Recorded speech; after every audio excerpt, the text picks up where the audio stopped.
Ecclesiastes chapter 2, verse 1. I said in my heart, come now, I will test you with pleasure. Enjoy yourself.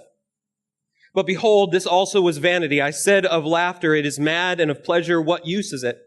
I searched with my heart how to cheer my body with wine, my heart still guiding me with wisdom, and how to lay hold on folly till I might see what was good for the children of man to do under heaven during the few days of their life.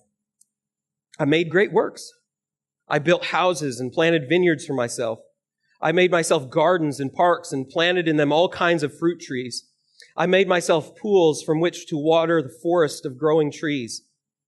I bought male and female slaves and had slaves who were born in my house. I had also great possessions of herds and flocks, more than any who had been before me in Jerusalem.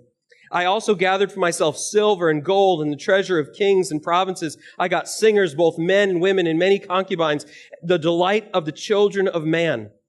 So I became great and surpassed all who were before me in Jerusalem. Also my wisdom remained with me, and whatever my eyes desired, I did not keep from them.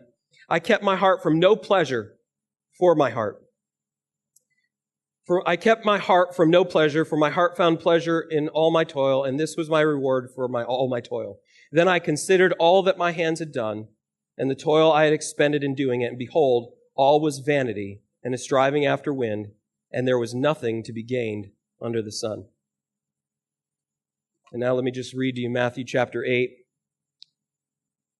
verse 18 through 20. Now when Jesus saw a crowd around him, he gave orders to go over to the other side. And a scribe came up to him and said, Teacher, I will follow you wherever you go.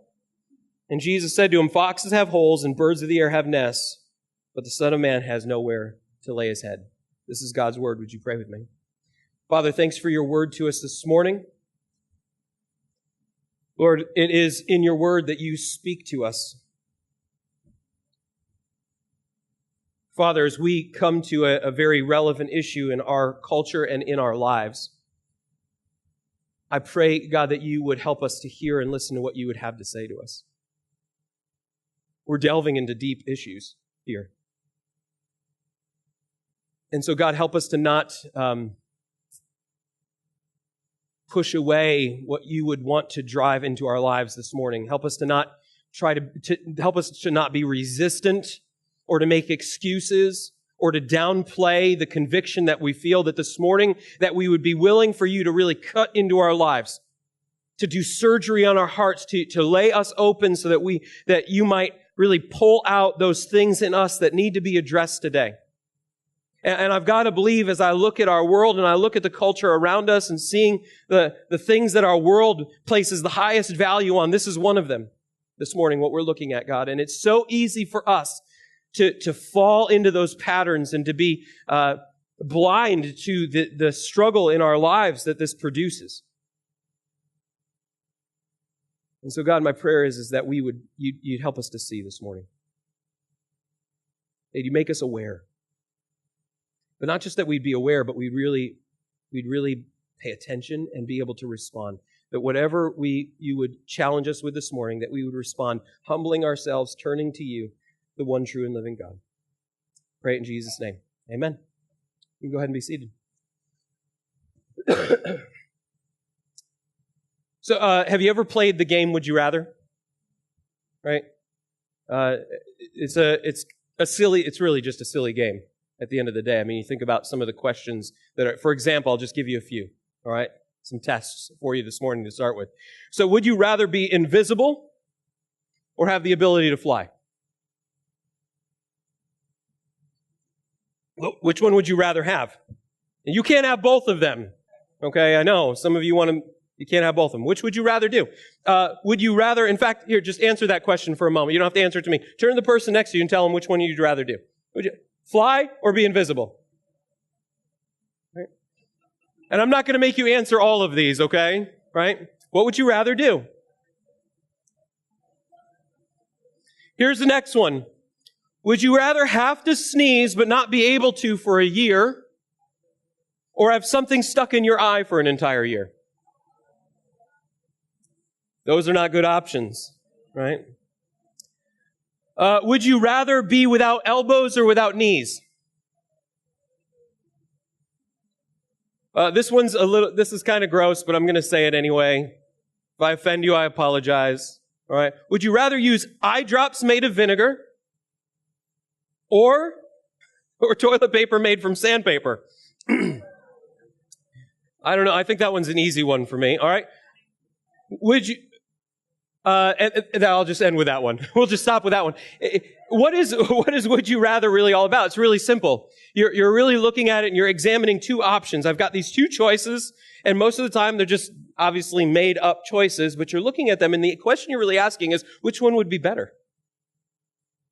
Which would I rather do? Which would be less painful? Which one would be less uncomfortable? Which one would be the better one for me? It's really what you're asking. In that passage, the last one that I read, right, here is Jesus, and he's got all these crowds that are following after him. And the reason the crowds are following him is he's performing all of these miracles. He's doing wonderful miracles of healing and feeding. Thousands of people have been fed from a few loaves of bread and some fish. Everybody's following after him, and there's this scribe that comes up and he says, Jesus, listen, I will follow you wherever you go. Which seems like, hey, this is kind of the ideal disciple. This is the guy that you would want. I mean, he's coming up and he's passionate and he's excited and he's saying, I'm committed. And yet Jesus' response says that there's something wrong. Because he says, listen, foxes have holes, birds have nests, but the Son of Man has nowhere to lay his head. It doesn't really sound like so much of an attractive response to someone who comes up and says, Jesus, I want to follow after you. But really what Jesus is doing in that moment is he's not playing a game, but he's really saying, listen, let me ask you a question. Would you rather? Would you rather be comfortable? Or would you rather follow after me? Right? Following after me isn't easy. It's going to be uncomfortable. It's going to be challenging. So which do you think is better? Do you think it's better to be comfortable right now or to follow after me and face the difficulties of that? Which one? Which one do you think would really be better for your life? And that is, in essence, kind of the question that we're going after in our lives this morning. Which one do you really and we've got to ask ourselves this question and really have to dig in and do some self-examination. Which one's better for your life? Is it better to be comfortable right now? Right? To live a life of comfort, or is it better to be willing to follow after Jesus even though it's going to be difficult? Right now we're in this series called Lesser Gods, and what we're looking at is we're looking at modern day idolatry. And when we talk about idolatry, we're not talking modern day idolatry, we're not talking about going home and bowing down to statues. Right? That's oftentimes what we think of. We hear idols, we think of a statue that we go home and we worship, and that's what they used to do, and that's not what we're talking about. It's not that that is idolatry, but it's not that it's less than that. It's just that it's more than that. It's bigger than that. It's deeper than that. And so each week I've been giving you a definition to try to dig into what really is an idol. So week one, I said an idol is anything that I look to in creation to find what I ought to be finding only in God. An idol is anything that I look to in creation to find what I should be finding in a relationship with God. In other words, an idol is your functional God. It's your functional Savior. It's what you look to for things like your security. You should be finding your security in your relationship with God, but we find our security in other things. Those are your idols. Anything that we look to in order to find our sense of significance. Right? What we find this is what makes my life really matter. It's what gives meaning to me. It's what we look to for satisfaction and for happiness. It's whatever we look to. Those are things we ought to be finding in our relationship with God. But an idol is anything that we look to in order to find those things. That's something in creation. It's less than God. And then week number 2, last week I added to it and I said, okay, an idol is anything you're willing to say no to God for. Right? You might be willing to say yes to God for everything else. But God comes and He points to the one thing. He says, that thing right there, that's what I'm coming after. I want you to give that to me. And you go, listen, God, anything else, anything that you want, but that's the thing that I'm not willing to give up. Anything that you are willing to say no to God to, that is your lesser God. That's your idol because it's the thing that's really ruling your life. It's taking God's place of authority. And the only reason you're willing to say yes to God for other things is because it doesn't interfere with the real thing that's ruling your life. And this morning I want to give you one more thought. And really it's Paul who gives us this another space, another definition here. And it says it in Colossians chapter 3, verse 5. Listen to what he says. He says, "Put to death, therefore, what is earthly in you. Sexual immorality, impurity, passion, evil desires, and covetousness." Listen, which is idolatry. Nothing about statues, nothing about worshiping, bowing down to things. He says, again, listen to this list. Sexual immorality, impurity, passion, evil desire, and covetousness, which is idolatry. Well, what's the idolatry he's talking about? All of it. Saying you look at all of this and where is it coming from? Well, it's coming from an issue of idolatry. And there's one phrase in there that I want to point out in particular. It's one word in the original language, but it's two in ours. And it's the phrase evil desires. Now, when you hear evil desires, what do you probably assume? When I hear evil desires, I think of longing for something that is bad. Right? I long for something that's bad, but it's not what the word means. Most of the time, I don't go into the original language. We don't spend a lot of time doing that, but this one is important. The word that gets translated evil desires in our Bible is the word epithumia. Epithumia means desires, and so it's epi desires, and what epi means, it's over. And so what it really means, it's over desires. It's disordered desires. It's an inordinate desire. And the reason that's important is because what he's not saying is, listen, what you've got to stop doing is longing for all of those evil things. That's not what he's saying. What he's really saying is, see, you've got desires that are too strong for things that are good. Right? Idolatry we've seen it every single week so far. The last 2 weeks that we've looked at, the first week we looked at wealth, is the problem with wealth. Is the Bible saying no one should have any wealth? No one should have money? No, that's not what the Bible is saying at all. Wealth is not evil. Wealth is not bad. Paul says it when he's talking to Timothy, the young pastor, his apprentice, the one he's mentoring, and he says, it's not just money, it's what? It's the love of money. It's the over desire for money. He doesn't say, listen, money's a bad thing and you've got to stop having money. Let's all get rid of it and then we'll be okay because money's the problem. He says it's not money that's the problem. Wealth can be a good thing and it can be used for good things. What's the problem? The problem is that you have this disordinate desire for wealth. It's become the center of your life. It's the thing that drives you. It's the thing that you say, listen, if I don't have that wealth, if I don't have that money, if I don't have those possessions, then I can't be happy. I don't feel secure. I feel insecure because I don't have that wealth, or my life doesn't matter because I don't have that. It's the same thing that we saw with power. Like a lot of times people talk about power as being something that's bad. We've just got to remember the quote we use from Lord Acton. Power corrupts, absolute power corrupts. Absolutely. And what's the assumption? The assumption is that power is the problem, but that's not true. Because what the Bible says is you were created for power. You go back to Genesis chapter 1 and God creates Adam and Eve and he puts them in the garden. He says you're to have dominion and you're to rule. Those are power words. We were designed for power. The problem isn't power. It's that we twist power by having this over desire, this disordinate desire for power in order to push other people down in order to lift ourselves up. We say, if I don't have that power, if I don't have that control, then I can't feel secure. If my life feels out of control, then I can't be happy. I've got to be in control and I've got to have that power. It's not the power, it's not the problem. It's the disordinate desire for it. It's the over desire. And the same thing is true for what we're looking at this morning. Right, the third idol, the third cultural idol that we're looking at today, it's the idol of comfort. It's the idol of leisure. And I'm going to summarize it with one word. It's the idol of pleasure. Now, there's some people that would say the problem with pleasure is pleasure.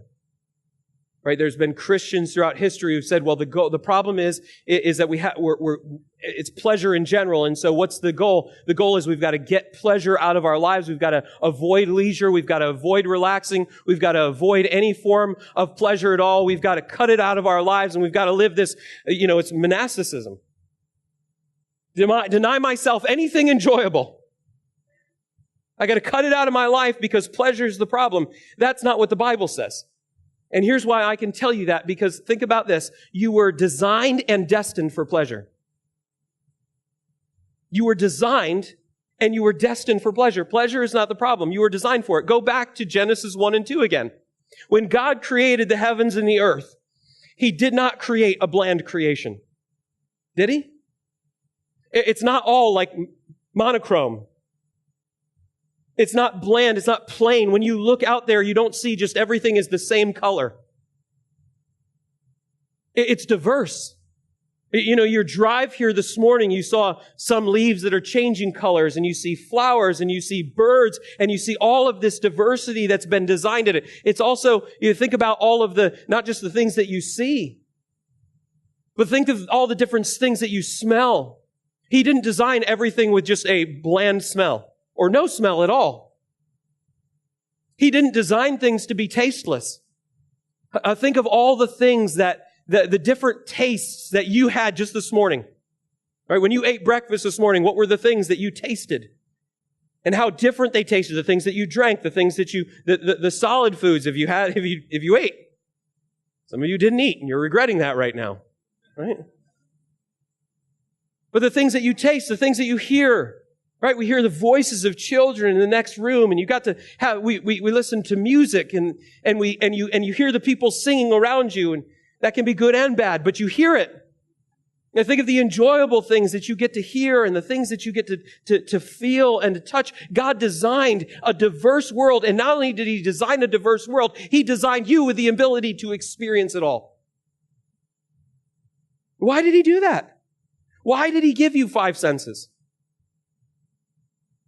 Why did He design things to have unique tastes? And think of the things that you taste that you really enjoy.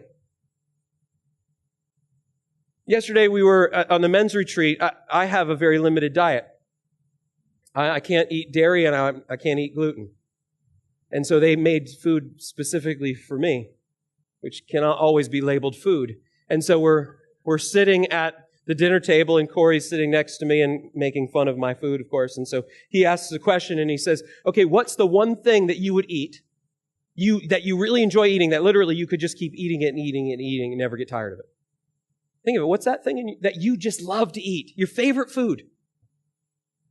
Why did God design that food, all the nuances and the things that you taste that you enjoy? Why did He design the food to taste that way? And why did He give you the taste buds? Why is it? Think of the things that you enjoy to smell. A flower, a perfume, walking into a house where somebody's been baking. Even if you're like me and you can't eat it, you still enjoy the smell of it. Think of the things that you like to listen to. You know, my grandmother's celebrating her 90th birthday this month. And I was thinking about growing up and the things that we got to do. And, you know, the thing that stands out to be most about my grandmother is her laugh. God's given you the ability to hear those things, the things that you get to see. A beautiful painting, or to watch a movie,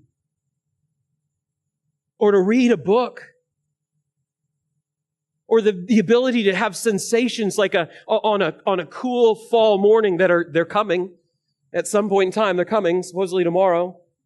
Right? On a cool fall day, to actually take a warm blanket and to feel that sensation of its softness and its warmth, or on a hot summer day, to have a cold glass of water or a cool breeze that goes across your skin as it's so hot outside. Why is it that God designed you with the ability to experience all of those things? Well, I can tell you, first of all, because He's a good God. And He is a giver of good gifts. And He's given you those gifts not as an end in themselves, but as a means that as you enjoy them, that you don't go, boy, isn't this wonderful? When you get a gift, what's the natural thing that you do? You say thank you. It should be the natural thing that we do. We don't always do it, but it's this idea that you recognize, I didn't get this. It's not someone gave this to me, so the gifts are meant to point us to God, but He gave them to us. Why? Because He gave them to us to enjoy. He designed you for pleasure. He designed you for rest. I mean, think about this for a moment. We think about leisure and about sitting down and relaxing. Do you know that God commanded you to do that? Go back and God talks about the Sabbath day and keeping it holy. And what does He say? 6 days shall you work, but on the seventh, what are you supposed to do? What? Rest. Some of you don't do it at all. So I got to ask and make sure you remember. You're supposed to rest. It's not a bad thing to rest. It's not a bad thing to relax and to put your feet up and to sit back and enjoy. God designed you for pleasure. But not only did He design you for it, get this, He destined you for it. He destined you for it. Psalm 23, you know, the Psalm of the Good Shepherd. The Lord is my shepherd. I have all that I need. The very last verse, it says, surely goodness and mercy will follow me all the days of my life, and I will dwell in the house of the Lord forever. That's what we're destined. As God's people, you are destined to dwell in the house of the Lord forever. And you know what that experience is going to be? Do you know what it's going to be like when you dwell in the house of the Lord forever? You don't. Do you know why? Psalm 16, verse 11, the psalmist says, at least you don't fully get it. You're not even close to getting it. None of us are. Psalm 16, verse 11, the psalmist talking to God, he says, you lead me in the right paths. You lead me in paths of righteousness. And he says this, he says, listen, in your presence is joy unspeakable. At your right hand, listen, at your right hand are pleasures forevermore.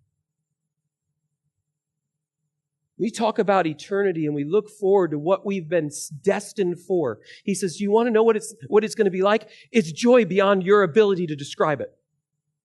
Your words can't even begin to grasp the joy that you are going to experience in that moment when you are in the presence of God. It is beyond our ability to grasp or to understand. It's going to be so amazing that the Bible can only use metaphors to describe it. It's going to be like something, but it's like in the sense that it's infinitely better than all of that. And not only that, he says, at your right hand are pleasures forevermore. You see, God is not the God of anti-pleasure. He's not the God who wants to hold back pleasure for you. He's the God who created you for it. He designed you for it. And so the problem isn't pleasure. What's the problem? The problem is our disordinate desire for it. It's that we've made it the epicenter of our existence. It's the thing that we've said, listen, this is the thing that's going to make my life worthwhile. If I can just have the comfort and that leisure and that pleasure, then I'll be happy, or then my life will have meaning, or then I'll be satisfied and secure. If I can just have this. You want to know what it looks like? It's the passage you're in right now, Ecclesiastes chapter 2. Look at what he says. Look at verse 1. Ecclesiastes chapter 2, look at verse 1. I got to go back there. Hold on. Here's a guy, and here's what he's trying to do. He's trying to find the meaning of life. He says, my aim, my purpose, I've got to find meaning. I've got to find what life is all about. And so chapter 2, verse 1, he says, I said in my heart, come now, I will test you with pleasure. Enjoy yourself. That's the slogan of the idol of pleasure. Just enjoy yourself. He says, here's how I'm going to find meaning in life. This is where I'll find purpose. This will make sense of everything. And by the way, chapter 1 is all about trying to make sense of life through wisdom and knowledge. And he gets to the end of that and he goes, it didn't work. So what's the next thing I'm going to turn to? Pleasure. He says, life is hard. It's difficult. I can't fully get it. And so what do? Well, I'll turn to pleasure. That's what I'm going to try. In verse 10, look at what he says. He says, and whatever my eyes desired, I did not keep from them. I kept my heart from no pleasure. For my heart found pleasure in all my toil, and this was my reward for my toil. He says, listen, what do you have to do? You got to work. And work is hard, so here's what you've got to do. You've got to use that in order to fill your life with pleasure, because if you can just get enough pleasure, it'll take care of all the balance out the pain, and now your life will have meaning. You just need enough enjoyment. You just need to fill your life with enough leisure and with enough comfort, and then you'll be happy. He says, that's what I tried to do. And if you want a description of the details of it, he starts in verse 4. And let me just walk you through it. I'm not going to read the verses for you. You can read them yourselves. I'll just read bits and pieces of it. But he says, here's where he starts. Verse 4. I made great works. I built houses and planted vineyards for myself. Start with that. He goes, here's what I did. I built new things. I built a new house. Tell me that in our culture that we don't have this thing where we go, man, you know what's going to make my life better? I'll be happy if I can just build myself a new house. Because, living in that old house, where things are breaking and falling apart, and I've got to replace the furnace, and I got to replace the air conditioner, and then after I replace those two things, well, then I got to replace the hot water heater, and then after that, all the appliances start falling apart. Now the roof is falling apart, and I just, you know what? Here's the way. Here's the solution. I'm just going to go build myself something brand new. Because then I'll be able to relax and enjoy. I won't have to worry about all those other things. He says, that's where I'll start. Right? And then he says, I didn't just build myself houses. I planted vineyards.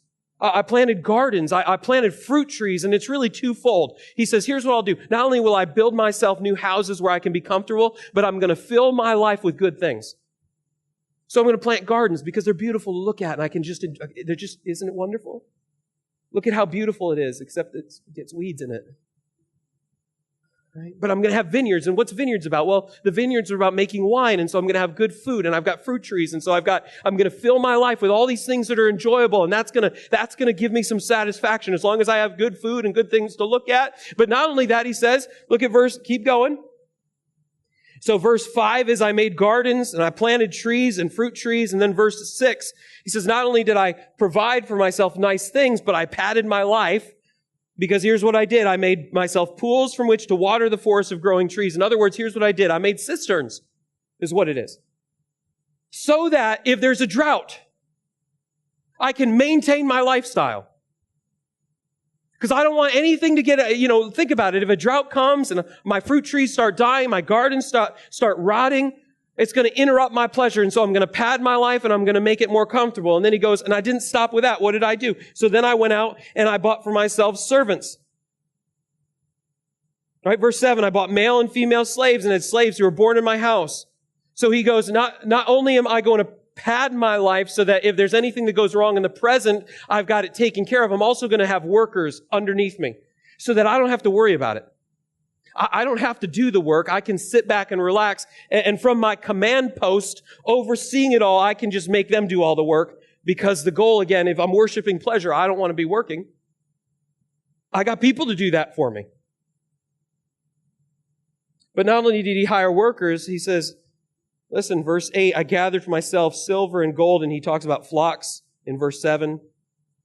Silver and gold of kings and provinces. I got singers, both men and women, many concubines, the delight of children and men. But what is this deal about gathering wealth? But here's what I see. He's saying, not only did I pad my life for the present, I've padded my life for the future. Because the more wealth I have, the less I have to worry about anything that's coming. I've set myself up to be secure and safe. So I've prevented as best as possible any suffering from coming in and added to my life everything that's pleasurable, because here's what I'm trying to do. I am trying to find my satisfaction and my identity and my security and my happiness. I'm trying to find it in my pleasure. And listen, when you do that, here's what you have to do. You have to live for the short term. Right? I'm gonna live for the good things right here and right now. And I have to try my best to push out any suffering. Because when you live for the idol of pleasure, suffering is the thing it's going to take it away. It's going to kill it. And the author says, see, this is what I tried to do. And tell me that doesn't sound familiar at all. Doesn't sound like anything that we see in our culture today. People are pursuing pleasure. And here's his conclusion. He says, you know what? It doesn't work. It doesn't work. Look at the very last verse, verse 11. He says, then I considered all my hands had done and the toil I had expended in doing it. Behold, all was vanity and a striving after wind. He says, listen, I worked hard and I worked hard in order to fill my life with pleasure. And at the end of the day, it didn't work. He says it was like a striving after the wind, which is very similar to what Jeremiah, remember week 1? Jeremiah talks about broken cisterns. Right? You pour water in, fills up, but then it just keeps running out. He says, do you know what it's like chasing pleasure in order to try to find that sense of identity and fulfillment and security and happiness? He says it's like grabbing the wind. As soon as your hands close, what has it done? It's already gone. It's escaped your life. It doesn't satisfy. And what's really important here is he says, listen, I've done it all. You see, one of the tricks and the struggles that we have in breaking the hold of the idol of pleasure is, for most of us, we haven't gotten close to the end of the road of it. See, he says, I denied myself no good thing that I saw. I saw it, I had to have it, I took it. I denied myself no pleasure. The problem is, everybody in this room, most of us, we don't have that ability. We're denying those pleasures all the time. Why? Because we simply can't afford it. And the thing that pleasure says is, well, see, you haven't gotten to the end of the road. The reason you haven't been satisfied yet, you know why it is? It's just a little bit more. It's just a little bit farther. It's just a little bit of a bigger house, or a little bit of a nicer car, or another raise so that you can have a higher, more comfortable lifestyle, or go on better vacations. You've got to keep pursuing it. It's got to be more and more and more. But he says, listen, I know you're still on the road and you haven't gotten there, but I've been down the road and I've gotten all the way to the end of it. And what I can tell you is it doesn't work. And why doesn't it work? There's so much that we could say, but I want to try to keep it as simple as possible this morning. And here's what I want you to think of. 3 things. Number 1, pleasure doesn't work because the idol of pleasure says the only way to be happy is if you get suffering out of your life. And the problem with that is you can't do it. You can't do it. Now, that doesn't mean you can't get pleasure out of or suffering out of your life for a time. But it won't last. Why? Because we're broken people living in a broken world. And James says it. James chapter 1, he says, brothers, consider it pure joy when you face trials, when you suffer. He doesn't say it's not a question of if. The reality is it's a question of when. And so if you're living for pleasure and you say, this is going to be the way that I find significance, the problem is at some point in time, it will crumble on you. Because somewhere along the way, you know suffering is going to touch your life. Whether that's a job loss, or whether it's a struggle in a relationship, or it's an issue with your health, at the end of the day, somewhere along the way, that idol is going to get destroyed and it's going to get ripped out of your life because we are broken people living in a broken world. It doesn't work. Why? Because you cannot avoid suffering. In fact, not forever. And number 2, because you can't avoid suffering, when you live for the idol of pleasure, you have to live for short-term pleasure, instant gratification, and pushing suffering out of your life. But here's the thing, when you do that, you don't push it away, you just postpone it and heighten it. When you push suffering and sacrifice out of your life, you can't keep it away forever. You simply delay it and heighten it. I'll just share some quick examples. Right? Number 1, think of it physically. So if you say, forget exercise and taking care of my body, I'm just going to choose the couch. You'll be comfortable for right now, but what happens in the long run? You can't get rid of suffering. You know what you do? You delay it and you heighten it. Because here's what happens. Somewhere down the road, and some of us have experienced it. Down the road, somewhere your muscles start deteriorating and things start to hurt. Just simple tasks like walking upstairs becomes hard. Your body is in pain, but not only do you now have the pain of not having taken care of your body, if you want to get healthy, the amount of work and pain that you have to go through to get back to being healthy is exponentially greater than if you had just taken care of it one day at a time all along the road. See, when you live for the idol of pleasure, you have to live for short-term gratification. You're pushing suffering out, but all you're really doing is pushing it down the road. Think of it relationally. Some of us, we have difficulties in our relationships and we go, well, I could deal with that problem right now, but here's what I want to do. Let's just not have the conversation. Let's just, and I'm poking, I know, but listen, let's just watch Netflix. Let's avoid talking because I know we have this problem, and maybe if we just avoid it, we'll push that suffering out, the hard conversation. Let's push it out. But what are you doing? You're just pushing it down the road and you're making it worse because what happens is it doesn't go away. What it does is roots grow down, it gets deeper, and when you actually ultimately have to address it, and some point you will, it's much bigger and harder. The pain is exponentially greater than if you just dealt with it in the first place. You can't keep pain out of your life. You can only avoid it for a time, and when you avoid it for a time, you make it worse. And here's what we also know. Here's the third thing. If you want lasting joy, lasting pleasure, you have to be willing to embrace some level of sacrifice and suffering in the present. You have to be willing to. And this is why it's so dangerous. See, the idol of pleasure is so dangerous because it tells you you can actually live a life without suffering. That's not true. It also tells you that the way to true joy is not suffering, and that's also not true. Think about it. If you want lasting joy, you have to be willing to embrace some sacrifice in the present. Again, let's use the physical example. If you want lasting health, what do you have to do? You have to embrace some sacrifice in the present. Right? You have to be willing to say no to the fast food all the time, right? And the donuts that you want to eat constantly. Right? You have to be willing to get up off the couch and exercise. It's painful. It's not comfortable. If it was, everybody'd be doing it. But here's what you know. If you're going to be healthy long term, you've got to have some form of sacrifice and suffering in the present. You can't avoid it altogether. In fact, it's not the avoiding that leads to joy. It's that you embrace the right stuff. It's that you embrace the right choices of being willing to engage in suffering. Listen, you can talk about physically, you can talk about relationally. Right? You have to be willing to have the hard conversations. Instead of kicking the can down the road, you've got to be willing to say, listen, it's worth it. Let's turn off the TV and let's sit down and have a conversation. And let's work through it. It's going to be uncomfortable, but listen, because I want our relationship to be healthy, I have to embrace the hard things right now. I got to be willing to do it. Jesus says it's true spiritually. Matthew chapter 7, let me just read this to you. He says, enter by the narrow gate, for the gate is wide and the way is easy that leads to destruction, and those who enter it are many. He says, listen, spiritually speaking, do you know what most people are choosing? They're choosing the couch.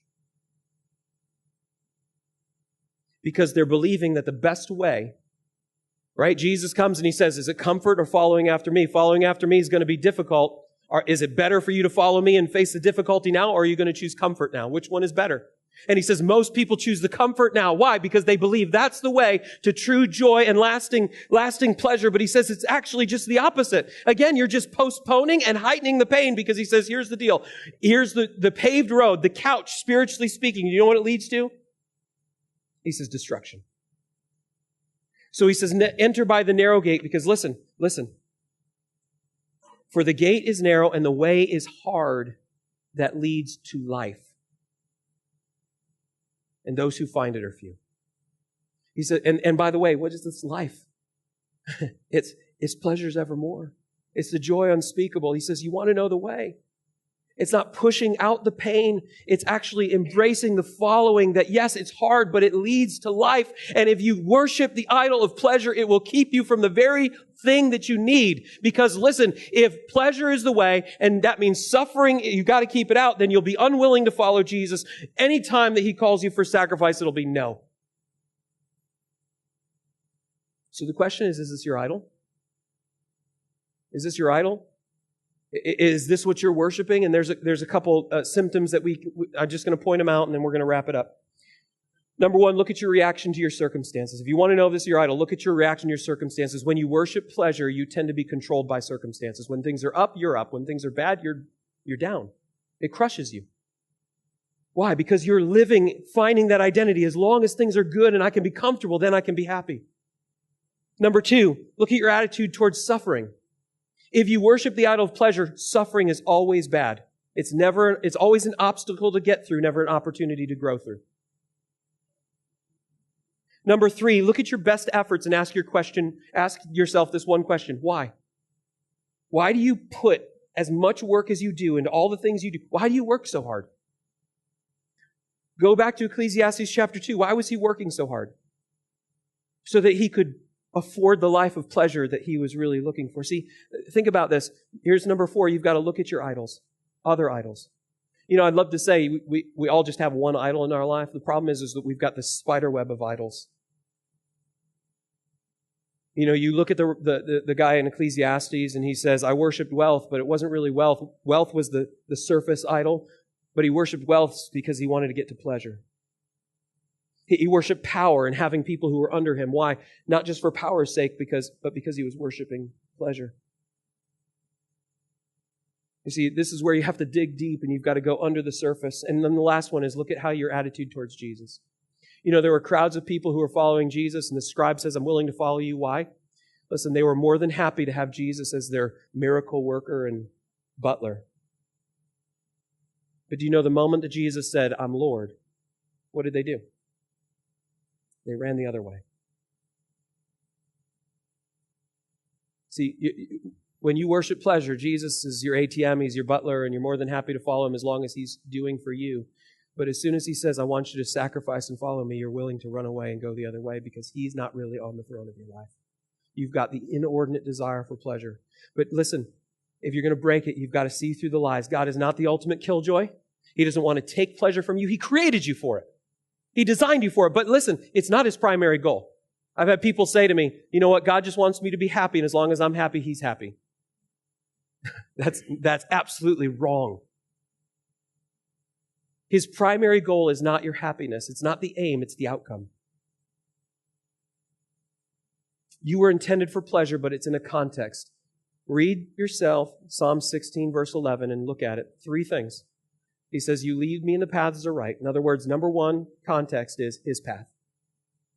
His way, not my way. Number 2, he says, in your presence is joy unspeakable. In other words, it's in a right relationship with God.